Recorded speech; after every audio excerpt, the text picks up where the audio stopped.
नमस्ते। भारतीय विचार मंच की इस विचार विचार गोष्ठी में आप सभी का हार्दिक स्वागत है। कार्यक्रम शुरू करें उसके पूर्व एक महत्वपूर्ण सूचना देना चाहता हूं। कल भारतीय विचार मंच एक ऐसी ही विचार गोष्ठी एक अत्यंत महत्वपूर्ण विषय पर लेके आ रहा है। हम सभी को ज्ञात है कि इज़राइल और गाज़ा के बीच में अभी क्लैश चल रहा है और उस पर इज़राइल का पर्सपेक्टिव क्या रहने वाला है। इस पर इज़राइल के इज़राइल के भारत में जो कॉन्सुल जनरल है, मिस्टर याकोव फिंकेलस्टीन, उनका कल वक्तव्य रहने वाला है। सभी प्रतिभागियों से निवेदन है कि कल दोपहर 2 बजे भारतीय विचार मंच की यूट्यूब चैनल पर यह कार्यक्रम का प्रसारण देखना न भूलें। सभी से निवेदन है, अवश्य जुड़े।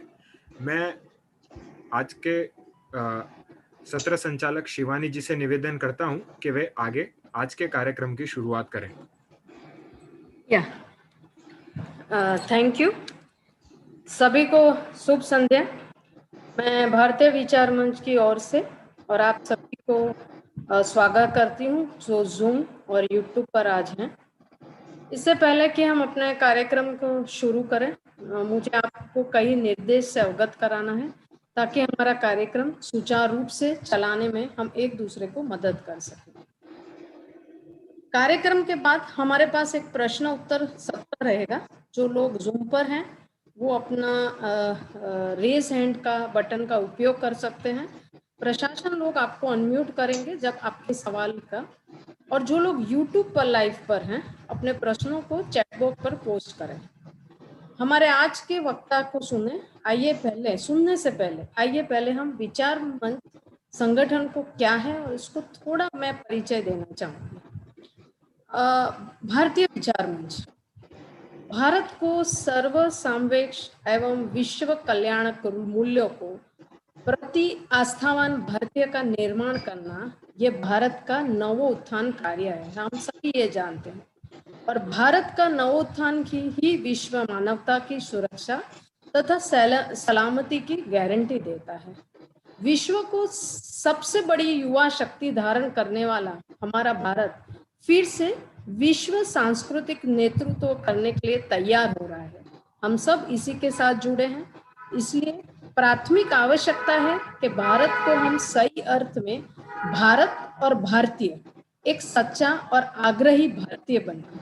हम सबको यह आग्रही भारतीय बनना होगा। इस युग कार्य को समर्पित भारतीय विचार मंच पिछले 28 साल से गुजरात के वैचारिक क्षेत्र में कार्यरत है। मैं सहभागी हूँ कि मैं इस कार्य के साथ जुड़ी हुई हूँ।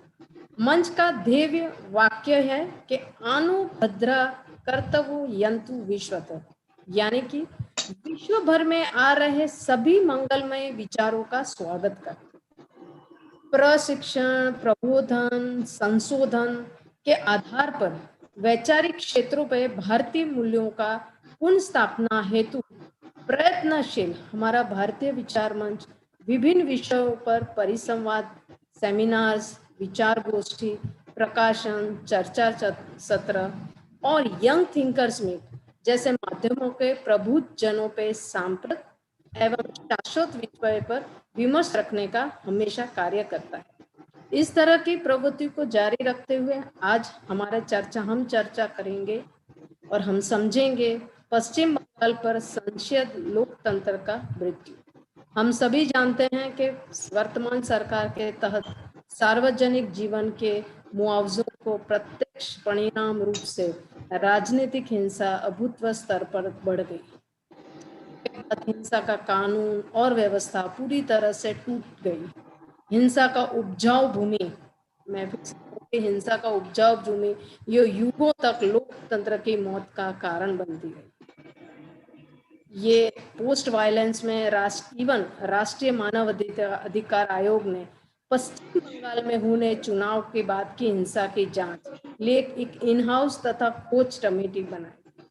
अगर हम रिसर्च की और एक शोधकर्ता की तरह अगर मैं और इस पे जाना चाहूँ तो मैंने काफी रिसर्च पेपर पढ़े हैं और 1970 के बाद बंगाल हिंसा पर काफी चीजें लिखी गई हैं, और उन्होंने काफी बड़े जर्नल्स, इकोनॉमिक एंड पॉलिटिकल में हर जगह पे किस तरह से पार्टी पावर एंड पॉलिटिक्स करा गया है। इसके साथ ये इस विषय को आगे लेते हुए मैं आज आपके साथ आज के वक्ता का स्वागत करती हूँ। उन्हें बुलाने से पहले मैं उनका परिचय देना चाहूँगी। श्रीमती देवजानी भट्टाचार्य एक स्तंभकार हैं जो राजनीतिक और सामाजिक परिवर्तन के प्रति उत्सुक हैं। पेशे से वे एक व्यावसायिक सलाहकार हैं और एंटरप्रेन्योर की सूचना है विश्लेषण है के लिए एक विशेष योग्यता है। श्रीमती देवजानी अपनी साख के आधार पर जादवपुर विश्वविद्यालय कोलकाता से एक फार्मास्यूटिकल इंजीनियर और एक प्रबंधन पेशेवर हैं। नीति नियोजन के लिए अंतर्दृष्टि पैदा करने के लिए डेटा और सूचना का विश्लेषण एक उनका जुनून है। देवजानी भट्टाचार्य हित का दूसरा महत्वपूर्ण क्षेत्र है भारत का संविधान और उसकी व्याख्या है। वह बंगाल साहित्य के क्लासिक प्रतिभारी आत्मीयता के साथ एक विशाल पाठक हैं। वो अपने ब्लॉग, ट्विटर और फेसबुक के माध्यम से सोशल मीडिया में अपना राय रखती हैं। I welcome you, ma'am, to be part of today's webinar event, and please share our thought with us. We'd love to hear you. Welcome, ma'am. Thank you very much, Shivani ji. और I also thank everyone, सबको, भारतीय विचार मंच की सबको मेरी शुभकामनाएं मैं देती हूँ। और मैं मेरी हिंदी थोड़ी वीक है, मैं रुक के बोलूंगी लेकिन हिंदी में बोल पाऊंगी। तो अभी ऐसा है, जैसे शिवानी जी बोल रही थी कि जो कुछ मंगलमय सोच है, हम सबका स्वागत करते हैं। उसी के हिसाब से मंगलमयता, इसके हिसाब से अब बंगाल जो है वो अमंगलमयता से छा गए हैं। मतलब अभी बंगाल एक हमारे सबके लिए एक रेफरेंस फ्रेम बन गया है कि अमंगल का रूप कैसा हो सकता है। भारतीय गणतंत्र की सबसे खराब worst fate of Indian democracy क्या हो सकता है, वो दिखा रहा है ये बंगाल। वो अमंगलमयता की एक प्रतीक छवि जिसको पास में रखते हुए हम जिसको एक रेफरेंस स्टैंडर्ड की तरह देख सकते हैं when we observe the other states of India। तो बंगाल का महत्व इसी वक्त यही है। और हमारा आज का विषय है death of democracy, death of parliamentary democracy in Bengal. और वो भी हम बात कर रहे हैं बंगाल में इलेक्शन की बात। बंगाल में एक इलेक्शन हुआ है, 2 मई उसका रिजल्ट आया है, और उसके बाद से almost 1 lakh of Bengal people are out of Bengal. They had to go out of Bengal. They had to flee away. And आप सब अगर देखे होंगे सोशल मीडिया में, तो जो भी वीडियोस आ रहे हैं, जैसे महिलाओं को जैसे खिसट के ले जा रहे हैं, जैसे वो स्क्रीम कर रहे हैं, और जैसे अत्याचार उन पे हो रहा है, मतलब मैं नहीं जानती कि हमारे लिए आगे क्या है। मृत्यु है ये तो सही, लेकिन कैसा है, कैसे आएंगे। रविंद्रनाथ टैगोर की एक लाइन है, मरण रे तुहु मम श्याम समान। He writes, death, you are like God, Shri Krishna, you are like Sham to me। लेकिन मृत्यु हर वक्त श्याम समान होते हैं क्या? जो लोग अभी मर रहे हैं, सिर्फ उनका पॉलिटिकल ओपिनियन दूसरी धारा का था, इसी के कारण जो मर रहे हैं, जो women are being tortured, जो धर्षित हो रहे हैं, उनके मृत्यु कैसे हो रहे हैं? क्या उनके लिए भी मरण रे तुहु मम श्याम समान? शायद नहीं। लेकिन ऐसे हम कब तक रोते रहेंगे? बंगाल एक वायलेंस का स्टेट है, हर टाइम था, लेकिन क्यों था? मैं इसी सारे सवाल के क्यों में जाऊंगी, क्योंकि ये मेरे बहुत छोटे जब मैं थी तब से मेरा ये हैबिट रहा है कि WH क्वेश्चंस करना. WH questions means what, how, why, when, where. These are the questions we should always ask. And we should always go into the why of it. Why is Bengal such a violent state? Why there were, when there was Congress, then also there were violence. In 1972, मेरे जन्म से पहले की बात मैंने सुनी है कि बूथ कैप्चर हुई थी. मतलब सबके दोनों हाथ में रिवॉल्वर लेके गुंडे लोग रास्ते में घूमते रहते थे, कांग्रेस के गुंडे. 72, उसके बाद 77 में CPIM आ गया. वो उसके बाद भी ऐसे ही होता रहा कि मतलब बेटे को मार के बेटे की रक्त से भात चावल मिला के माँ को खाने के लिए कहा, ऐसा हुआ है. वो पूरा CPIM का जमाना चला है. टेरर था, वायलेंस था. TMC का जमाना आ गया, तब भी यही है. लेकिन ये क्यों है, क्यों ऐसा है कि बंगाल में इतना वायलेंस क्यों है? इस क्यों के हिसाब में अगर आप जाओगे तो मैं आपको याद दिलाना चाहूंगी कि नेहरू जी ने चाहे थे कि हमारा दोनों मतलब चारी तरफ भारत का जो बॉर्डर है वो खुला रहे और डिफेंस में हमारा ज्यादा खर्चा नहीं हो. वो हमारे अपने पड़ोसियाई तो है, तो क्या उनसे क्या छुपाना और क्या बॉर्डर प्रोटेक्शन की क्या जरूरत. तो नेहरू जी ने ऐसा चाहा, लेकिन सरदार पटेल जी भी थे, वो ऐसे होने नहीं दिया. तो हमारा वेस्टर्न बॉर्डर जो है वो सुरक्षित हो गए और दिन ब दिन वो सुरक्षा और भी बढ़ते चले गए. लेकिन ये ईस्टर्न बॉर्डर हमारा जो है वहां पे नेहरू मॉडल अप्लाई कर दिया गया. अगर आप बंगाल देखोगे, बंगाल का बॉर्डर जम्मू कश्मीर और पाकिस्तान के बॉर्डर से डबल है. जम्मू कश्मीर और पाकिस्तान का बॉर्डर है 1222 किलोमीटर, समथिंग लाइक दैट. और बंगाल एंड वेस्ट बांग्लादेश का बीच जो बॉर्डर है वो है 2200.17 kilometre long, 2216.17 kilometre long. 2200 kilometre long border, वो भी खुला. और ये ऐसे ही रह गया. नेहरू जी का मॉडल यहाँ पे इस साइड पे अप्लाई कर चुके थे वो लोग. और 70 साल से कांग्रेस सरकार रहा, कांग्रेस सेंटर में रहे, वो ऐसे ही खुला बॉर्डर छोड़ के रखे. और कांग्रेस उसके बाद कम्युनिस्ट लोग आ गए तो ये खुला बॉर्डर का इस्तेमाल हुआ है. कैसे हुआ है? वो जब हमारे यहाँ का बंटवारे के बाद भी उस पार से, बांग्लादेश से कई लोग और सारे बहुत दोनों धर्म के लोग आते रहे यहाँ पर और डेमोग्राफी कंटिन्यूअसली चेंज होते रहे बंगाल की. और जो लोग आए हैं वो तो मतलब लीगल तरीके से आए नहीं, वो लोग बंगाल के लोग नहीं हैं, बांग्लादेश वाले हैं और आए हैं यहाँ पे बस गए. और CPIM सरकार जब था तब क्या करते थे वो लोग, जब वो लोग आते थे वहां से बांग्लादेश से, तो उनको राशन कार्ड बना दिया जाता था.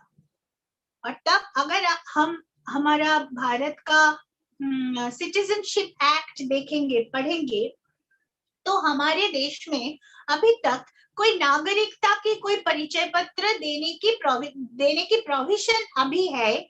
वो UPA 2 के टाइम पे वो प्रोविजन किया गया है आइन, मतलब उस लॉ में, सिटीजनशिप एक्ट में. लेकिन तब नहीं था. 1977 जब 1977, 80s, 90s, 2000 तब तो नहीं थे ये प्रोविजन. नागरिकता की कोई परिचय पत्र की बात ही नहीं थी नागरिकता आइन में, कानून में.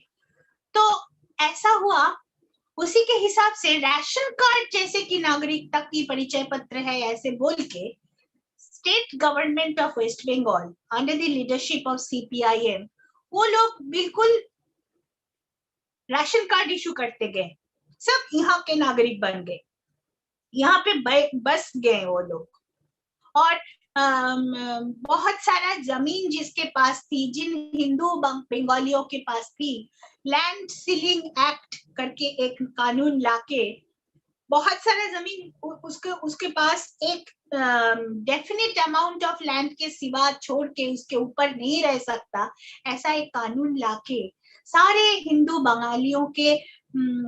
बंगालियों का सारा जो जमीन है उसको छोटे छोटे हिस्सों में बांटकर, ये जो लोग उस पार से आए थे, उसमें कई सारे मुस्लिम्स भी थे, उनको बांट दिया गया। तो CPIM government called this a land reform, Operation Barga. You will be able to read it. What was Operation Barga? Operation Barga was basically taking lands from the Hindu owners and distributing it into small parts to different other people, mainly Muslims. So that's how West Bengal CPIM had rehabilitated the illegal infiltrators coming from Bangladesh. और ऐसे demography change होते गए।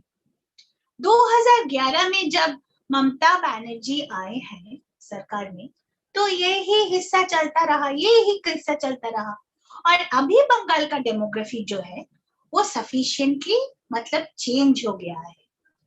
इसीलिए अभी का जो violence हो रहा है उसका नेचर भी थोड़ा पहले से अलग है। पहले भी वायलेंस होते थे, लेकिन वायलेंस क्यों होते थे ये हम अभी बताया नहीं आपको, हम बताएंगे। CPIM जब आया था वेस्ट बंगाल में, तब तो बंगाल में बहुत सारे इंडस्ट्रीज थे।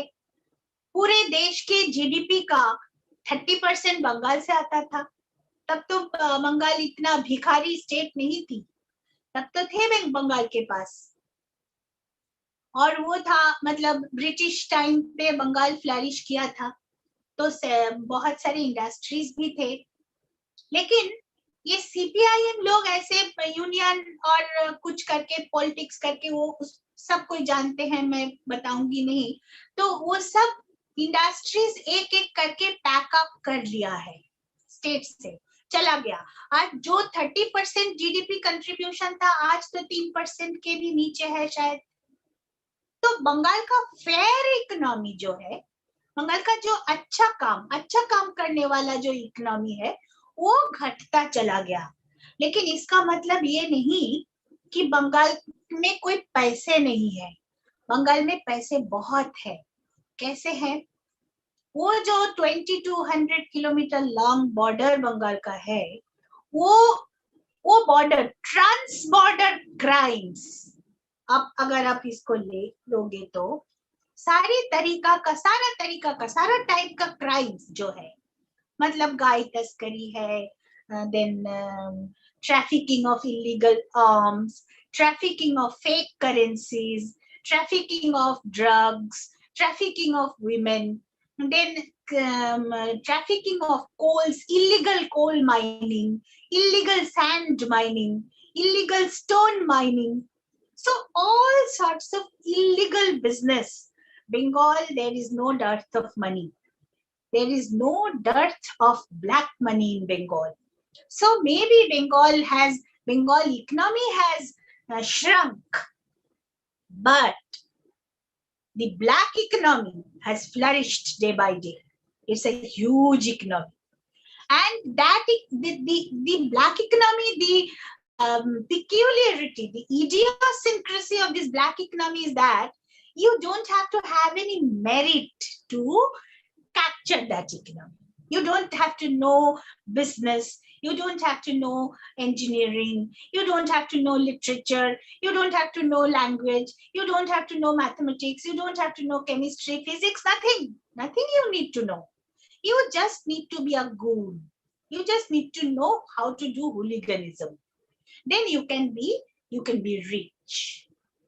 It is an easy money industry. The crime economy is an easy money economy.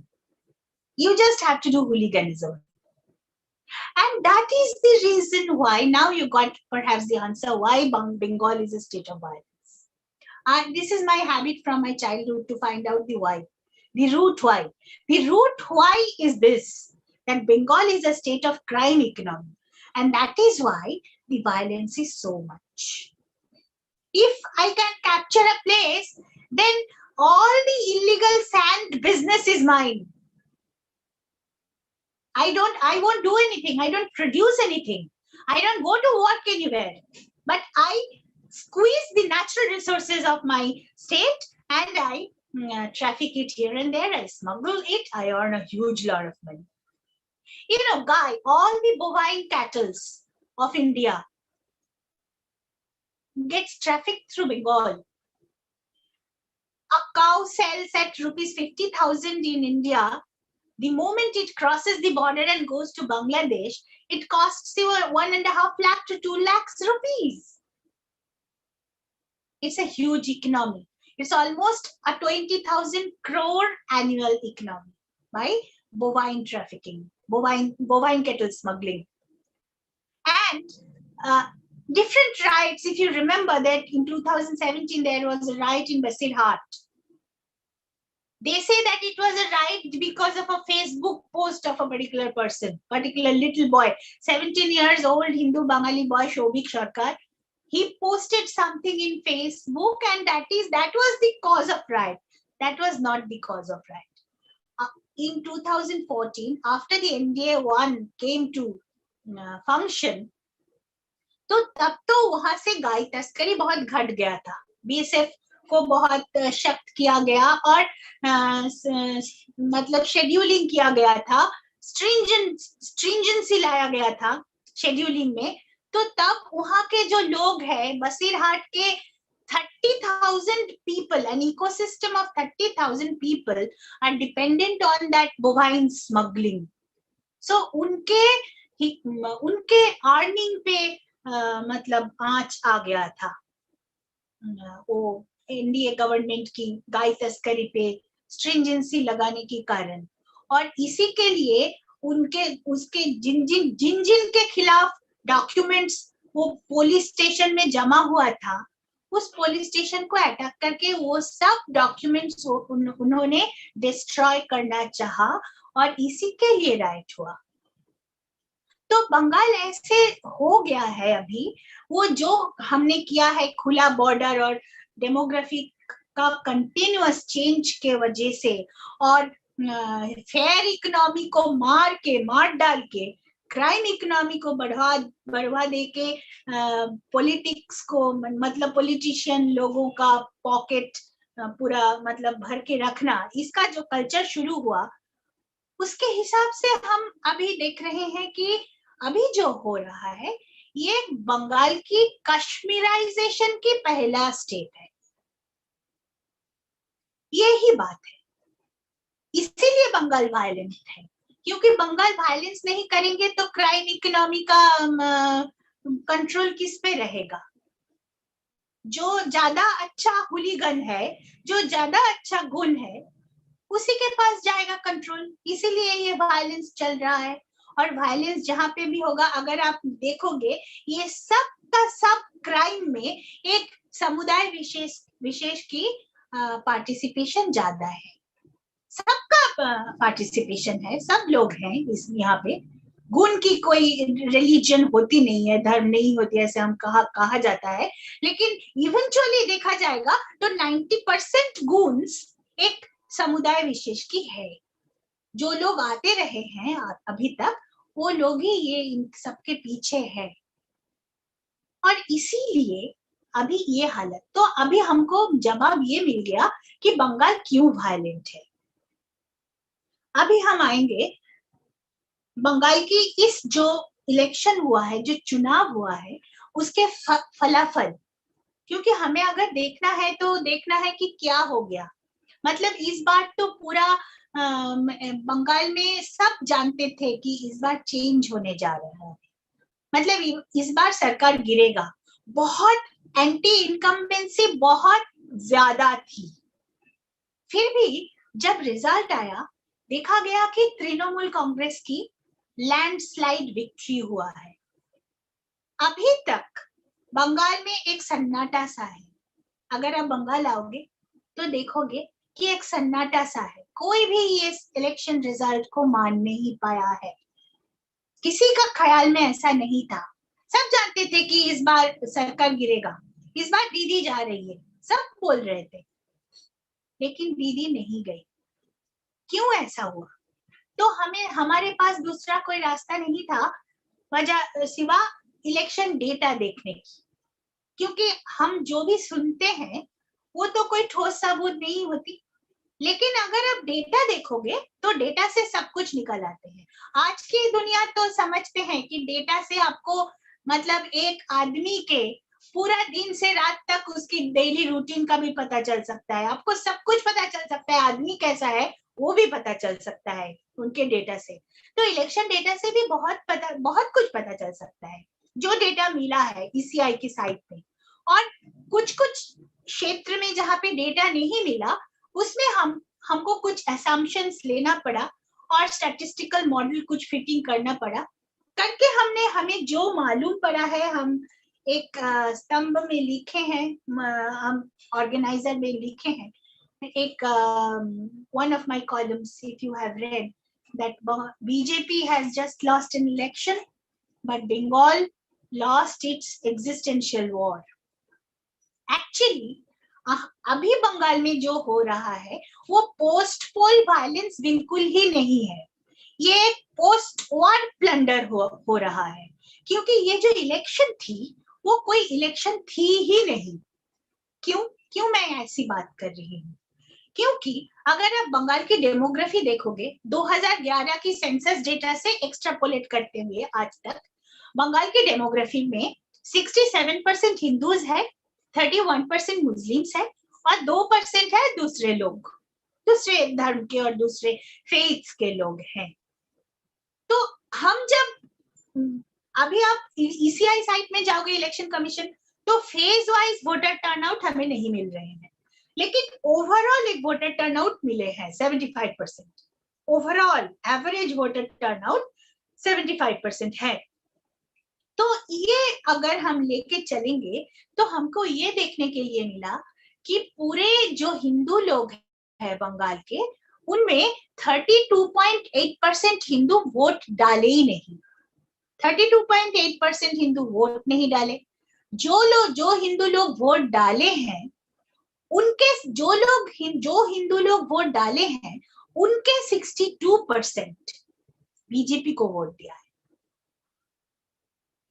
बात ये ही है कि 42 और जो सारे हिंदू लोग हैं उनके 32.8% वोट डाले नहीं। लगभग 42% हिंदू बीजेपी को वोट दिया है, 16.9% हिंदू टीएमसी को वोट दिया है और 21.8% Hindu left, Congress, ISF, NOTA, independent सबको मिला के यूनाइटेड अलायंस को वोट दिया है। 42% बीजेपी को, 16.9% टीएमसी को, 21.8% सबको मिला के और 32.8% वोट ही नहीं डाले। ये है डिस्ट्रीब्यूशन ऑफ हिंदू वोट्स। तो हिंदुओं में अगर हम देखेंगे तो एक डेमोक्रेटिक सा वेरिएंस है। 42% हिंदू बीजेपी को चूज किया है, लेकिन कुछ लोग टीएमसी को भी वोट दिया है, कुछ लोग सब पार्टी दूसरों को मिला के 21.8%। तो ये तो डेमोक्रेसी में अच्छी बात है कि एक वेरिएंस है, चॉइस है, अपनी अपनी चॉइस लोग exercise, choice and opinion exercise किए हैं। अभी आप आ जाइए मुस्लिम वोट में। मुस्लिम्स है 31%, हम वो 75 वोटर टर्नआउट के हिसाब से हम पकड़े हैं कि 6% of Muslims didn't vote, 6% of Muslims didn't vote and rest all others voted. If you see, then 91% of all the Muslims, 91% of all the Muslims voted for TMC. 6% didn't vote and the rest is distributed between BJP and United Alliance. मतलब पूरे मुस्लिम संप्रदाय जो है बंगाल के उनके 91% जाके TMC को vote डाले हैं, और जो मुस्लिम लोग वोट डाले हैं उनके 97.5% टीएमसी को वोट डाले। मेरे सवाल ये है कि क्या ये कोई डेमोक्रेसी है? अगर डेमोक्रेसी है तो ये एक सारे लोग एक साथ होके कैसे एक पार्टी को चूज कर सकते हैं? ये कोई इत्तेफाक है क्या? और अगर ये इत्तेफाक ऐसे हो सकता है तो ऐसी इत्तेफाक वाले जगह पे कोई इलेक्शन होनी चाहिए है क्या?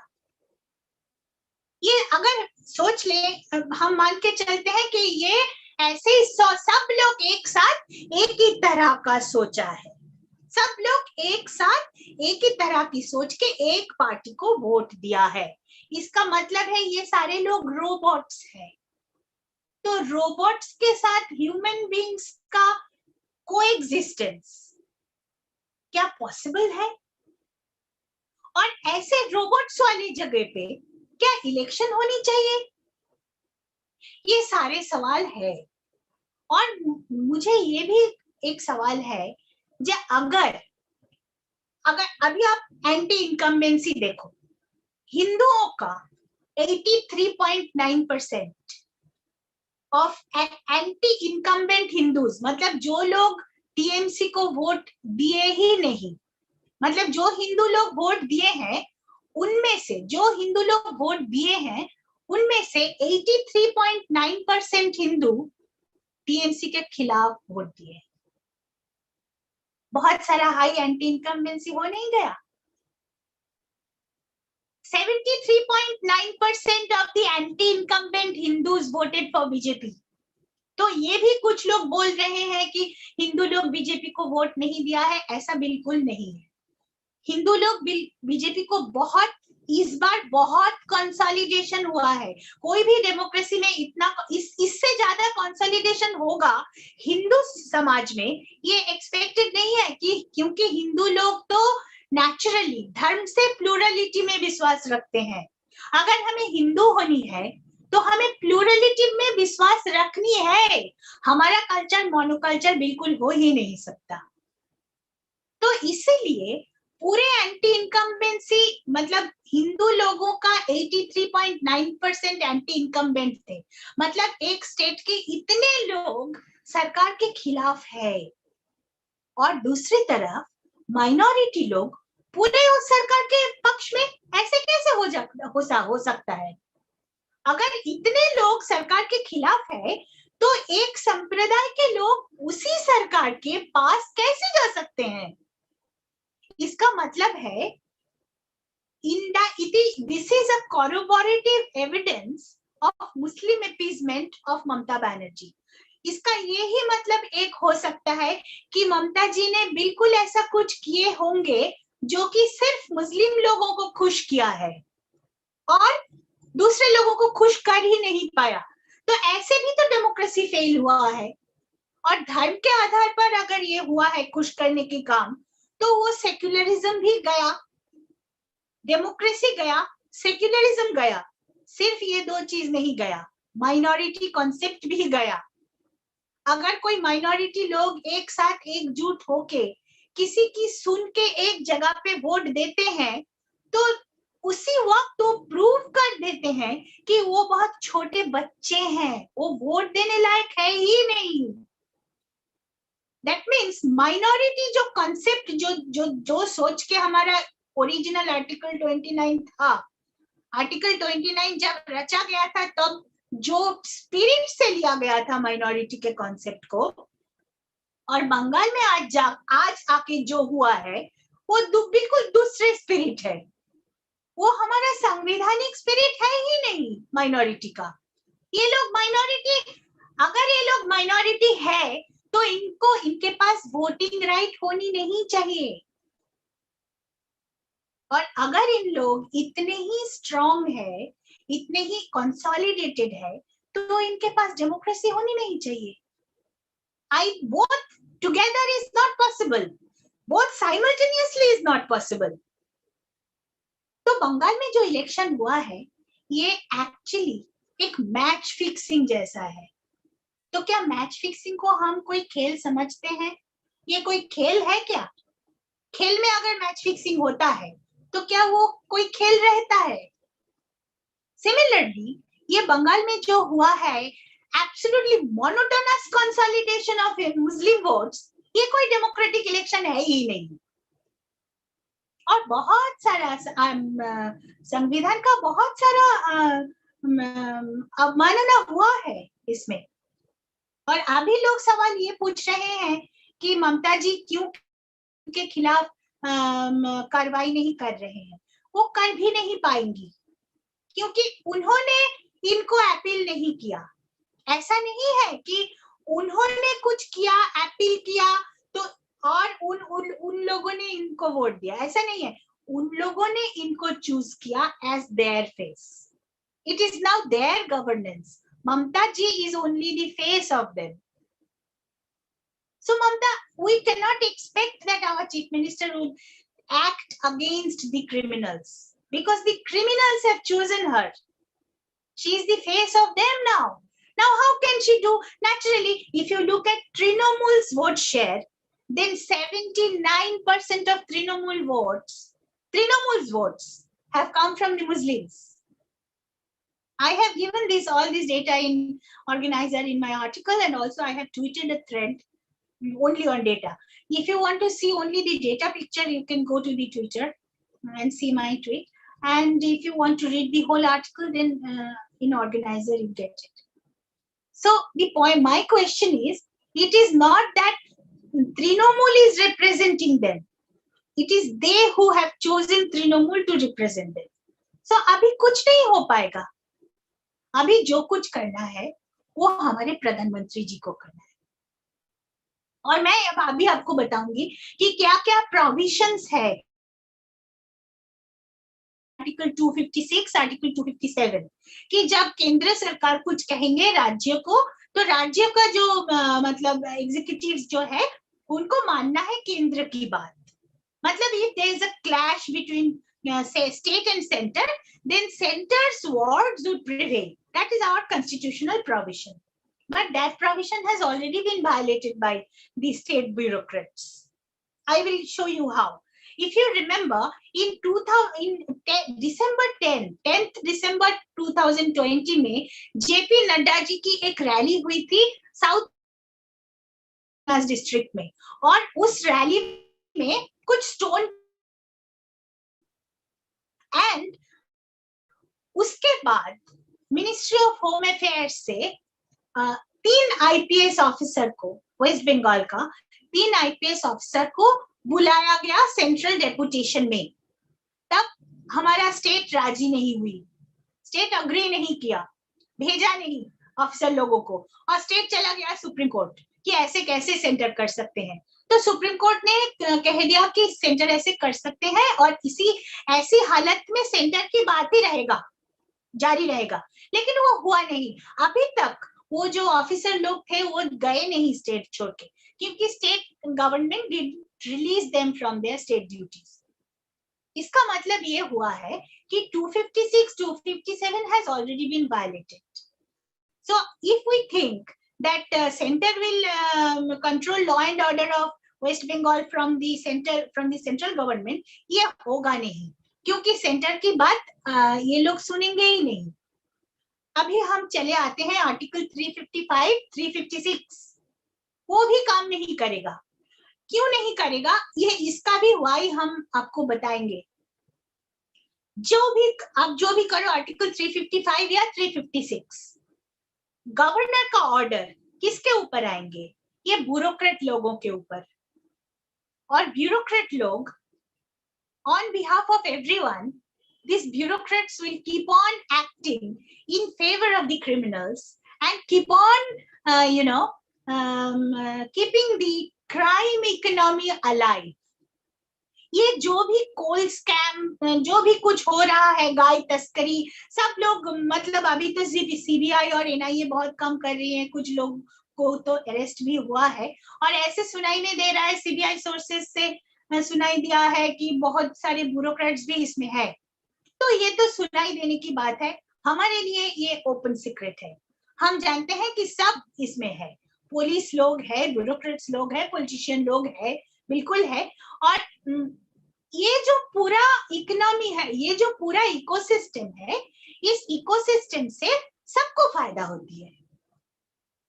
तो ये मतलब ऐसा नहीं है, आप सवाल पूछ सकते हैं तो ऐसा फायदा तो सीपीएम के टाइम पे भी होता था, तो ऐसे कैसे ममता जी आ गया? तब तो सीपीएम को भी जाना नहीं चाहिए था। एक डिफरेंस है बिटवीन सीपीएम और ममता जी। सीपीएम वाले भी ऐसे करके उन्हीं लोगों का किया धरा है ये सब। उन्हीं लोग फेयर इकोनॉमी को हटाया और क्राइम इकोनॉमी को बनाया। सीपीएम लोगों की हाथ से ये बना है। लेकिन सीपीएम का एक बात तब था, कभी अगर कोई लीगल प्रॉब्लम आएगा तो bureaucrats used to know that the legislature, the CPM ministers and the CPM legislature would never stand beside them. The bureaucrats used to know that they will have to do everything. They will not be hindered. Regularly, they will have to attend the Alimuddin Street party office. And all the bureaucrats used to attend Alimuddin Street every evening. They used to go. That is because they have to maintain their work that way, and leaders would always agree till they are fine. But if any bakhera agar koi khada ho jata hai, legal, then leaders would not stand beside the bureaucrats. Bureaucrats would have to find their own way. In CPM time, this was reality. In the time of Mamta, this has changed. Mamta goes all out to defend her bureaucrats. You remember, she sat on dharna to protect IPS Rajiv Kumar. This is what she does. The bureaucrats know that Mamta ji will go do up to her best extent to save the bureaucrats, whatever crime they do. So for bureaucrats, such a chief minister is always desirable. And bureaucrats know that whatever happens if BJP comes, BJP also again won't stand beside them if they fall in trouble, legal trouble. This is the difference between Mamta and anybody. Mamta supports the criminals. Matte dam tak. Isiliye, this is the reason why the criminals and the supportive people like Mamta. And that is why Article 356, Article 355 will not be active, because the same bureaucrats will work here in the state. Whatever be the instruction, they will follow, but they will keep the criminal ecosystem all right. So whenever, after 6 months or after 3 years, whenever election happens, it is Mamta ji who will come back. Bureaucrats will ensure that. And if you look at bureaucrats, then IASs and IPSs, they draw salary as per the central pay structure. State doesn't pay them, so they draw a higher salary than their state equivalent.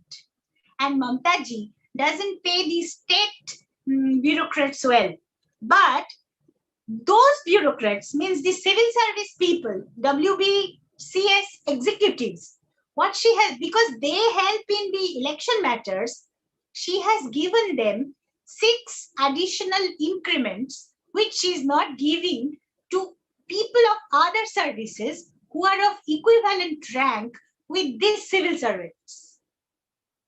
So this is how she has balanced. She has kept everyone happy.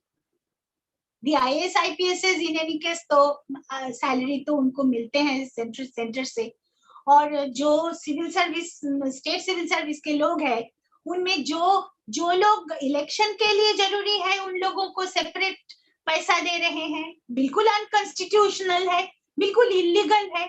और Calcutta high court ने, state tribunal ने ममता जी को बोल दिया है कि जो भी डियरनेस अलाउंस नहीं दिया गया वो पूरा एरिया से रेट्रोस्पेक्टिव इफेक्ट से दिया जाए.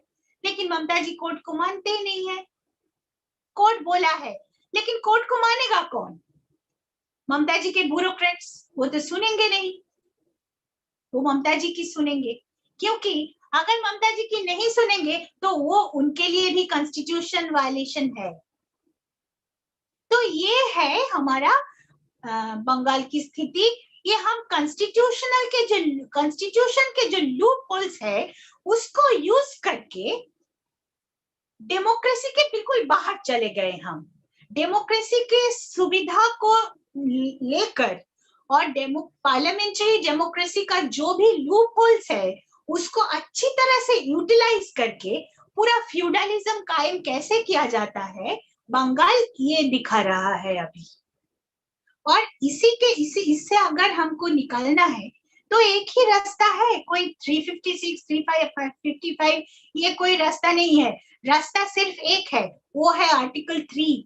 बंगाल की स्टेटहुड डिसॉल्व हो जानी चाहिए और बंगाल में और कोई इलेक्शन होनी ही नहीं चाहिए जब तक बंगाल की डेमोग्राफी, क्योंकि बंगाल में बहुत सारे ऐसे वोटर्स है जो शायद बांग्लादेशी है, जो यहाँ के है ही नहीं।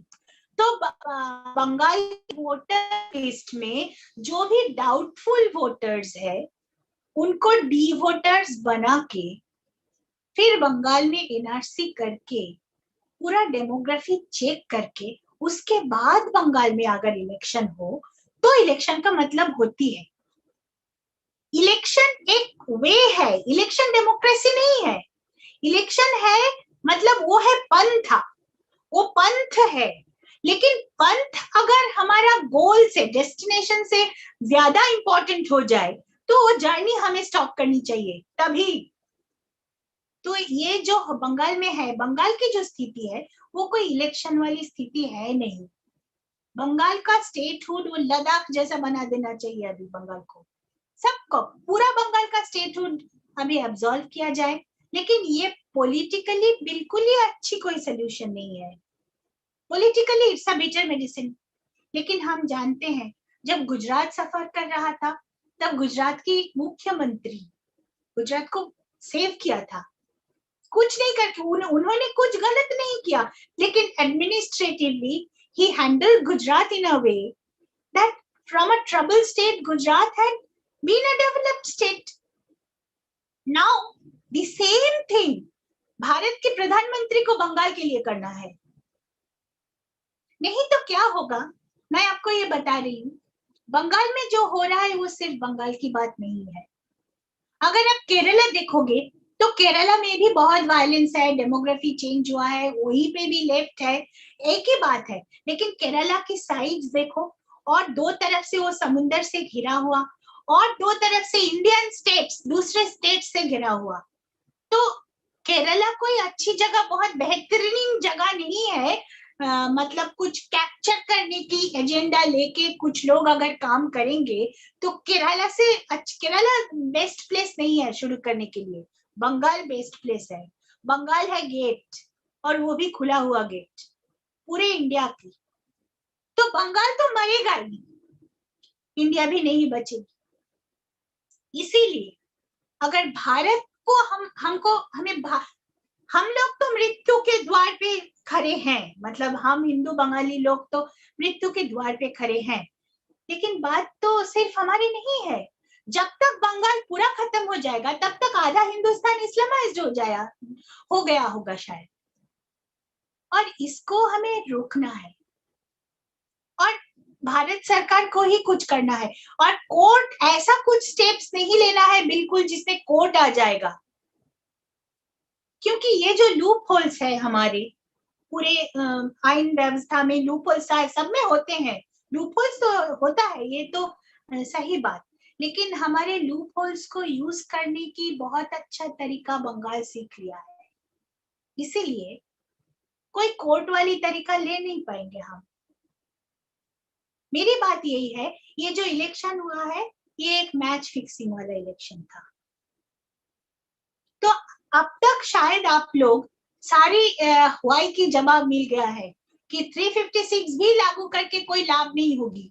फिर बाद में जब इलेक्शन होगा ममता जी आएगी, ये ब्यूरोक्रेट्स लोग वो देखेंगे। क्योंकि ब्यूरोक्रेट्स लोगों को क्या हो सकता है, ज्यादातर उनकी नौकरी जा सकती है, कोई दिक्कत नहीं। उनके पास कोई पैसे की, रुपए की कोई मतलब there is no dearth of money with them. As long as you are in Bengal, there is no dearth of money. If you can, अगर आप आपकी जमीन बेच सकते हो तो। और जो लोग जमीन नहीं बेच पा रहे हैं वो लोग बिल्कुल डंप है अभी, वो मतलब ऑफिसर लोगों को डंप करके रखा गया। ऐसा है बंगाल की स्थिति। तो मैंने ये कहा आपको। अब और जो भी है, अगर और भी है इंटरेस्टिंग सा पिक्चर आप देखोगे, हम अभी वो डेटा भी देख रहे हैं। आसनसोल उत्तर करके एक कंस्टिट्यूएंसी है, वहां पे सारे फेजेस में बीजेपी आगे चल रहे थे। सिर्फ 3 राउंड की गिनती में इतना लंबा साठ हुआ है टीएमसी का, जो कि बिल्कुल एब्सोल्युटली अनयूजुअल सा है। उस राउंड पे कौन कौन जगह का काउंटिंग हुआ था, ये अगर हम पता कर सकेंगे तो हमें मालूम पड़ जाएगा कि क्या हुआ। फॉल्टा करके एक जगह है साउथ 24 परगनास में, वहां पे 30 बूथ्स में, ये मेरे पास इंफॉर्मेशन है फ्रॉम द ग्राउंड, 30 बूथ्स में कोई इलेक्शन ही नहीं, मतलब कोई इलेक्शन हो ही नहीं, मतलब कैप्चर्ड हुआ था वो बूथ। फॉल्टा में भी ऐसे स्ट्रिक्स ऑफ सर्चेस ऑफ, मतलब सर्च ऑफ बार डायग्राम्स, जहां पे तृणमूल का बिल्कुल सर्च, बीजेपी है ही नहीं। तो ऐसे कैसे हो सकता है, ये कोई इलेक्शन है क्या? और ये सब कोर्ट में जाके प्रूव करना बहुत बहुत आसान नहीं है, rather it is impossible to prove all this in court. So whatever we have to do, the government of India has to do, the parliament has to do. But one thing I cannot say from my pedestal, I am not equipped, I am not the person to say that. उसका timing क्या होना चाहिए वो मुझे मालूम नहीं, क्योंकि नरेंद्र मोदी जी को तो पूरे देश की ख्याल रखना है और पूरे विश्व की भी ख्याल अभी उनको रखना पड़ रहा है। इजराइल में जो हो रहा है वो तो कभी भी कहीं पे भी हो सकता है। तो ये डिसीजन हमारे प्रधानमंत्री जी की है, लेकिन बंगाल का कुछ करना है ही, क्योंकि नहीं तो ये गेट है, मैंने कहा ये खुला गेट है भारत का, भारत सुरक्षित नहीं रहेंगे। तो ये तक यहाँ तक हम खत्म करते हैं। अगर आपके पास कोई सवाल है तो मैं हूँ। नमस्ते।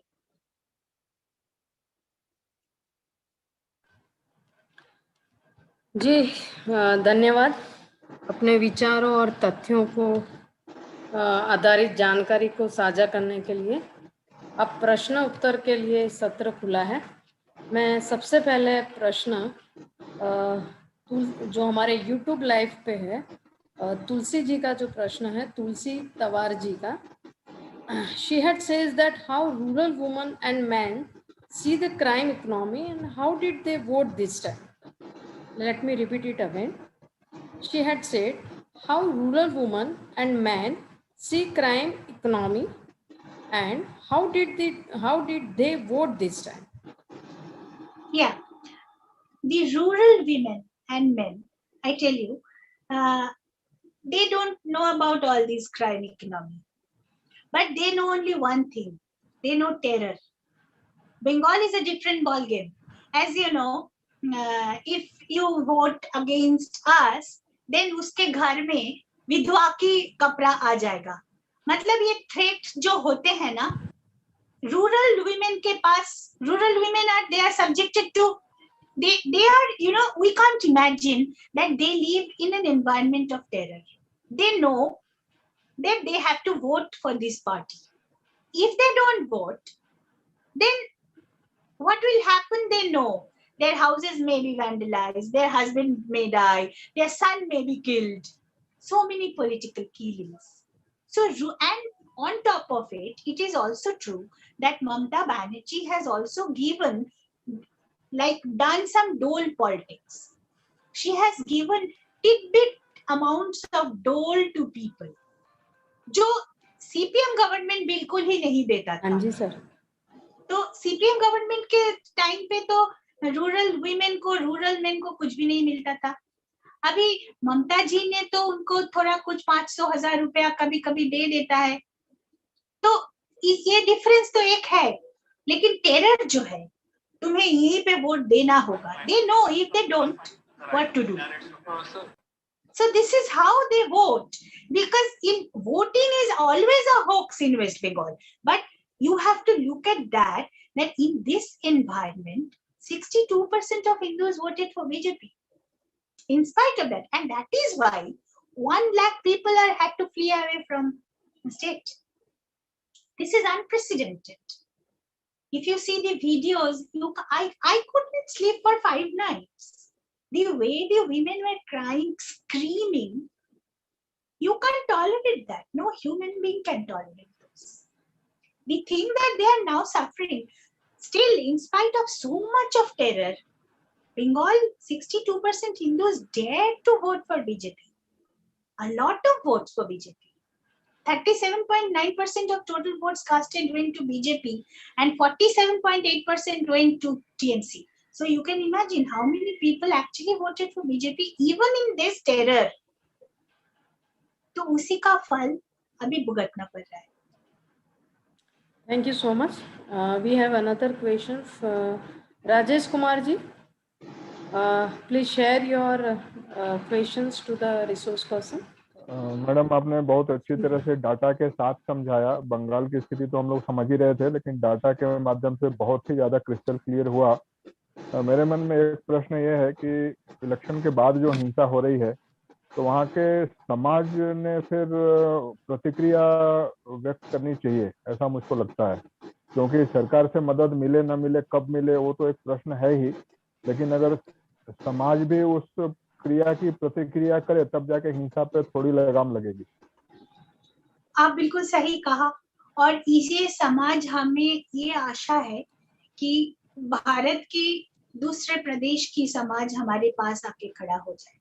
क्योंकि हम आपको बताते हैं, अभी ये अगर आप अभी बंगाल आएंगे तो आप देखेंगे कि बिल्कुल सन्नाटा सा है, कोई कुछ बोल नहीं पा रहे हैं.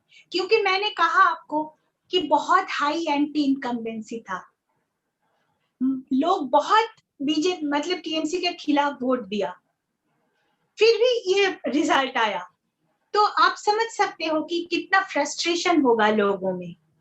बंगाल के लोगों में बहुत फ्रस्ट्रेशन सा छा गया है. तो वो लोग वायलेंस के खिलाफ बात करेंगे, जो विश्वास कर रहे हैं वायलेंस पे, वो लोग उन लोगों में शक्ति नहीं है वायलेंस के खिलाफ बात करने की. क्योंकि वो लोग जानते नहीं है कि वो बात करेंगे दूसरे अगले दिन उनके साथ क्या होगा.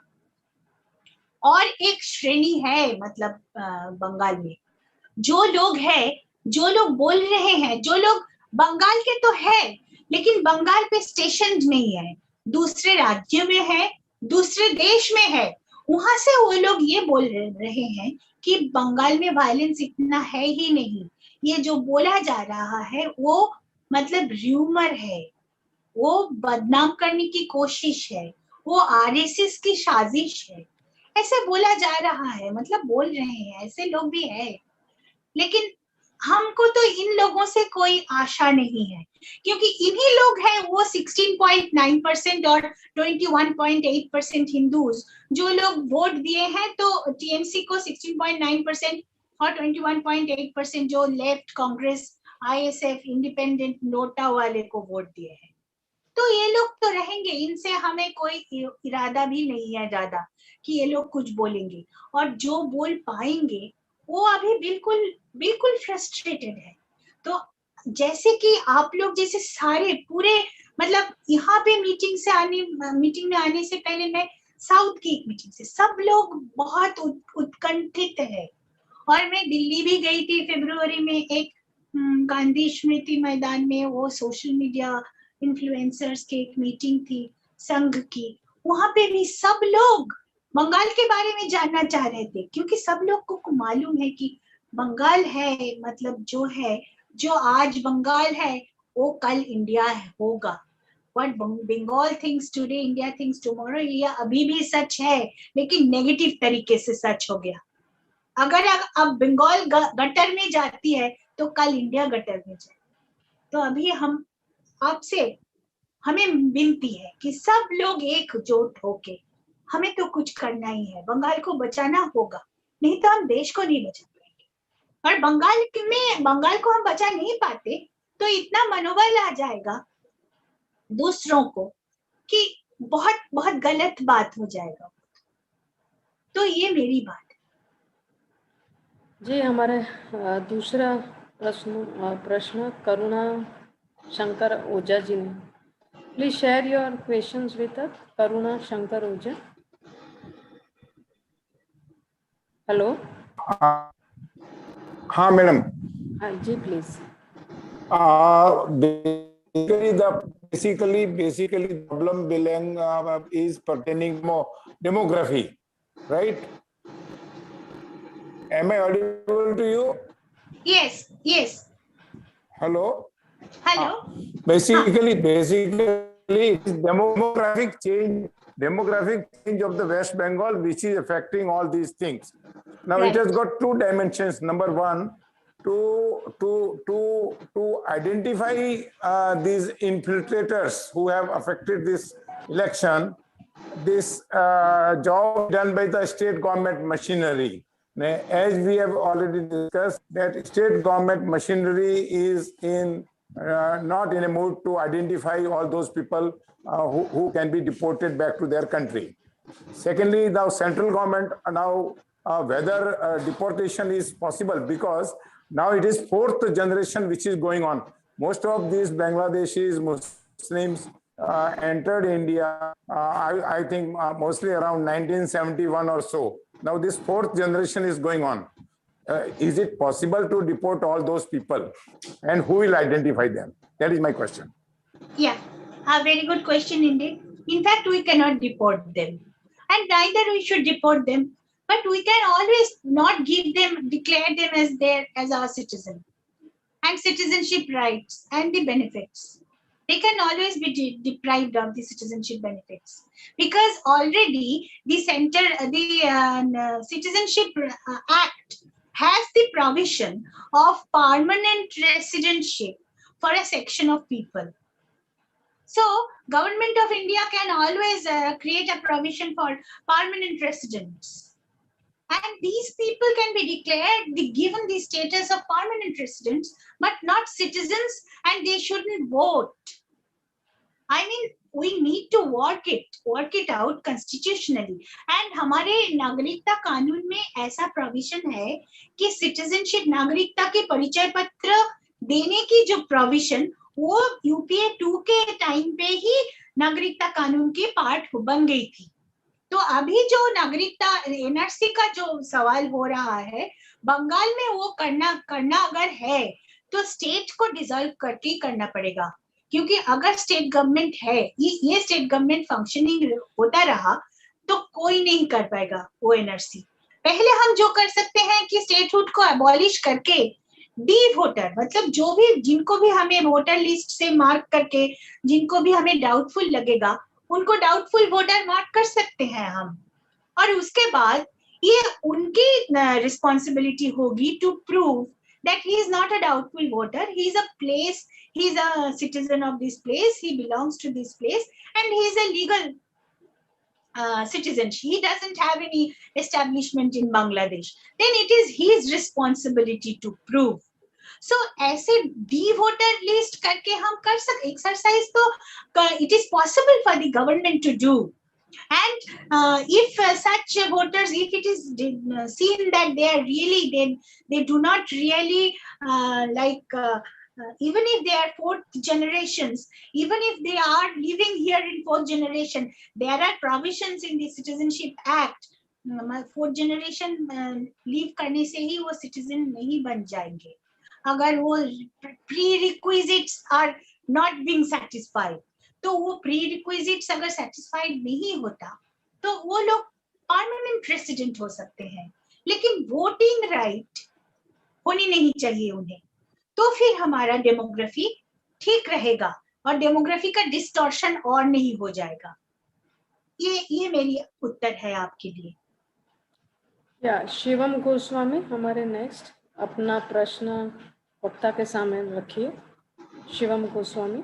Okay, ma'am. Namaste, ma'am. So actually, my question is that whether a gender vote got divided, like female ने TMC को vote किया, especially youth. So cause ममता जी है जो वो schemes जैसे 500 rupees देते थे 25,000 रुपीज मैरिज के लिए देते थे, तो उसके लिए सारी गर्ल्स ने, मोस्टली जो यूथ थे, उन्होंने टीएमसी को वोट दिया. Is it correct? It is not correct. If you see the data, it is not at all correct. Like if you see, ऐसा भी assumptions था कि अब बहुत एक वीडियो भी वायरल हुआ था कि हुगली के मुस्लिम वुमेन ने बोल रही थी कि हम तो मोदी जी को ही वोट देंगे, हमें तो डरा रहे हैं ये लोग, क्या मोदी जी आने से क्या हो जाएगा, हम क्या, और दूसरी जगह पे क्या मुस्लिम्स नहीं रहते, क्या सब मर जाते हैं, हम ममता दीदी तो हमें कुछ नहीं देते हैं, मोदी जी ने तो भी दिया है हमें, हम वोट देंगे. लेकिन वो सब मिसलीडिंग थे. कोई भी मुस्लिम वोट बीजेपी को नहीं मिले. अगर आप मेरी ट्विटर हैंडल पे आके वो डेटा वाला थ्रेड देखोगे तो आपको पता चलेगा कि बीजेपी का सब almost 100% of BJP votes came from Hindus. Very few, very minuscule percentage from other people of other faiths and further minuscule percentage from Muslims.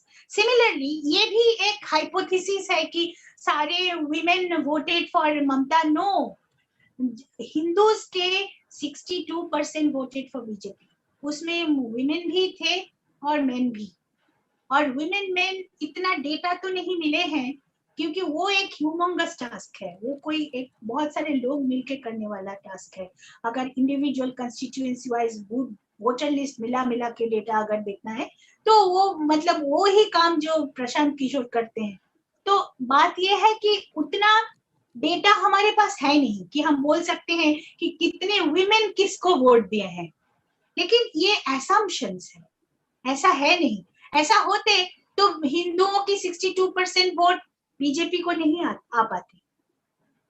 ये मेरी उत्तर है. और आप ये सही बोला कि ममता जी कुछ कुछ देते हैं, लेकिन जो भी देते हैं उससे कटमनी जाता है.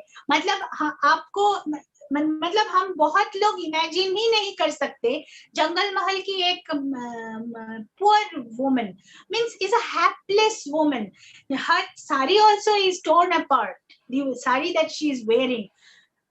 During lockdown, central government sent 500 rupees every month to the direct bank, DBT किया था, direct account transfer किया था to such women, to women of the state.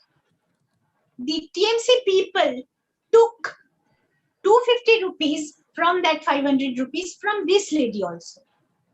So ममता जी देते तो बिल्कुल थे, पहले वाले सीपीएम लोग तो कुछ भी नहीं देते थे, उसके हिसाब से ममता जी कुछ देते हैं, ये सही.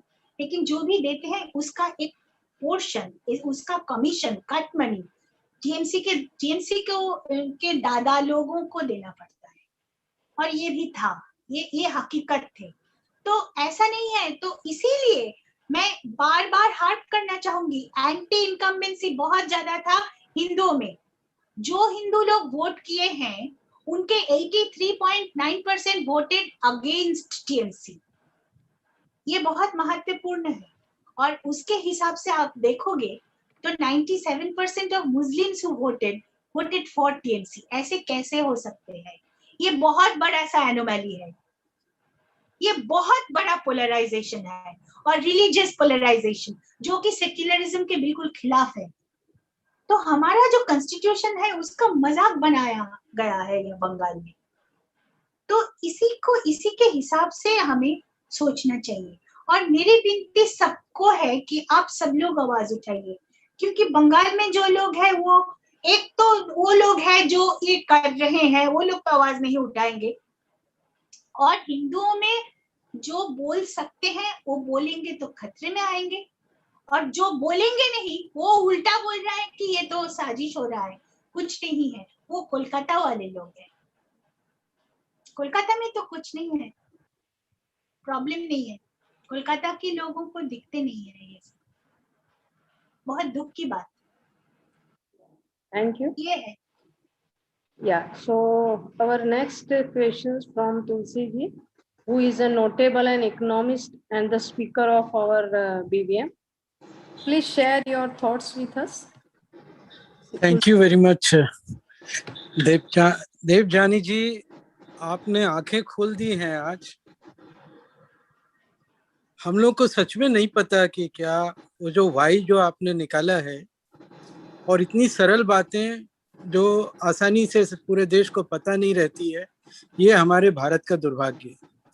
अभी मैं एक पॉइंट रखना चाहता हूँ। आपने जो पॉइंट बोला है उसका जो मूल जड़ है वो है क्राइम इकोनॉमी। तो मैं अभी इस समय डेमोग्राफी, वोटिंग, ये सब बातों को छोड़कर एक पॉइंट पे आपसे बात रख रहा हूँ, और मैं निवेदन करता हूँ भारतीय विचार मंच को, और बहुत मुझे खुशी है कि उन्होंने इतना महत्वपूर्ण ये आज टॉक रखा है। एक स्ट्रेटेजिक इनिशिएटिव का जरूरत है हमारे जैसे लोगों को मिलके। आप उधर बैठे हैं, हम लोग भी हैं गुजरात में, बम्बई में, दिल्ली में, हम लोग मिलके बात कर सकते हैं। और ये क्राइम इकोनॉमी को टारगेट करना अपना प्राइम ऑब्जेक्टिव होना चाहिए, क्योंकि जिस प्रॉब्लम के कारण ये सब, जिस जिस स्ट्रेटजी के जरिए ये सब खड़ा हुआ है बर्बादी, पहला तो उसी को जड़ से खत्म करना जरूरत है। उसमें मेरे 3 पॉइंट है, आप थोड़ा विचार करना।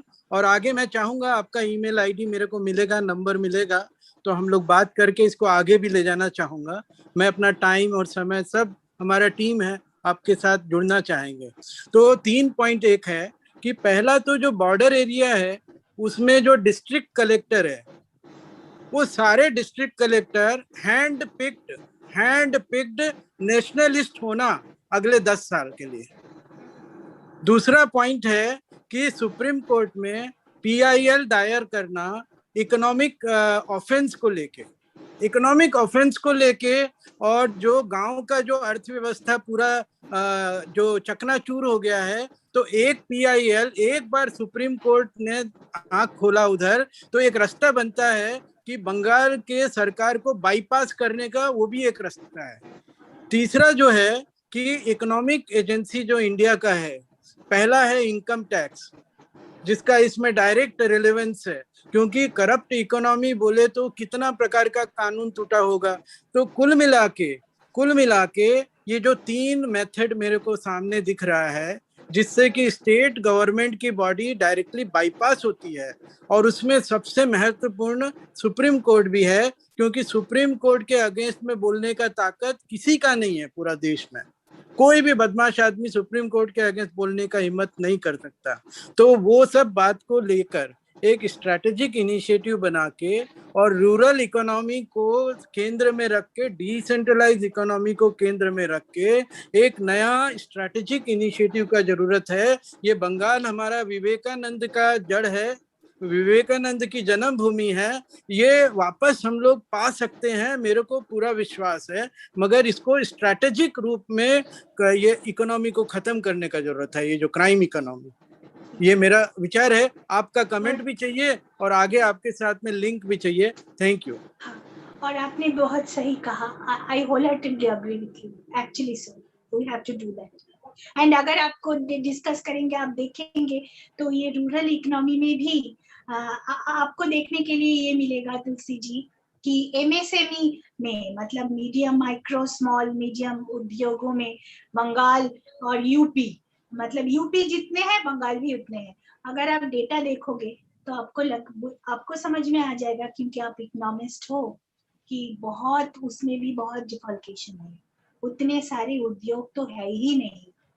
जो क्राइम इकोनॉमी है उसका पैसा कैसे बहुत सारे छोटे छोटे, मतलब शेल कंपनी दिखा के कैसे MSME करके दिखाया जा रहा है, ये एक बहुत बड़ा घोटाला। मतलब बंगाल बहुत ही गिर चुकी है। इससे, यहाँ से मतलब हमें अगर बचना है तो उठना पड़ेगा, ये बात है। Thank you. Yeah, so thank you so much for sharing your valuable information with us. And you have rightly says that the state machinery is following the people of West Bengal, and Hindus are subjected to killing, rapes, and exodus from their homeland. You have rightly shares with us the constitutionals, how the constitutionals are being murdered over there, and how the democracy are snatched away from the people of West Bengal, and how the present governments, we can see that TMC goons, we can use the word of TMC goons, how they attack the people and how the things are, how the things are misleading, not only the minds of the people, but as well as on the various in the mass media. You will find that several informations are misleading. So the event, the talk like this definitely give an eye opener to many, and then they will try to understand what the real situations is going, and the people from the own place, the way you have narrated your own states, and the way you have says that how it is the states of, and how the things are going for the crime economy, that really help us out to know the various fact checks that needs to be disseminated on several platforms. So with this, Debjani ji, I'm really thankful to you, and thankful to all the participants, those who have joined on the Zoom, as well as from the on YouTube Live. Many people are watching, and we get a great momentum to share our thoughts with several people. I hand over to the admin, and admin will have to share some instructions of tomorrow's event. Thank you very much, Shivani जी. आपको भी बहुत बहुत धन्यवाद. Thank you ji. so much. कार्यक्रम पूर्ण हो उसके पूर्व एक महत्वपूर्ण सूचना सभी प्रतिभागियों को देना चाहूंगा। कल भारतीय विचार मंच एक महत्वपूर्ण विषय को लेकर फिर से एक बार पुनः आपके सामने उपस्थित होगा। भारतीय विचार मंच हाल ही में इजरायल और गाजा के बीच में चल रहे तनावपूर्ण क्लैश के विषय पर एक विचार गोष्ठी लेकर आया है। विचार गोष्ठी का विषय रहेगा ongoing clash between Gaza and Israel, an interactive talk from Israel's perspective, जिस पर भारत में इजरायल के कॉन्सुल जनरल मिस्टर याकोव फिंकलस्टेन का वक्तव्य रहने वाला है। सभी प्रतिभागियों से नम्र निवेदन है कि कल इस महत्वपूर्ण विषय पर अवश्य जुड़ेगा। बहुत बहुत धन्यवाद। नमस्ते।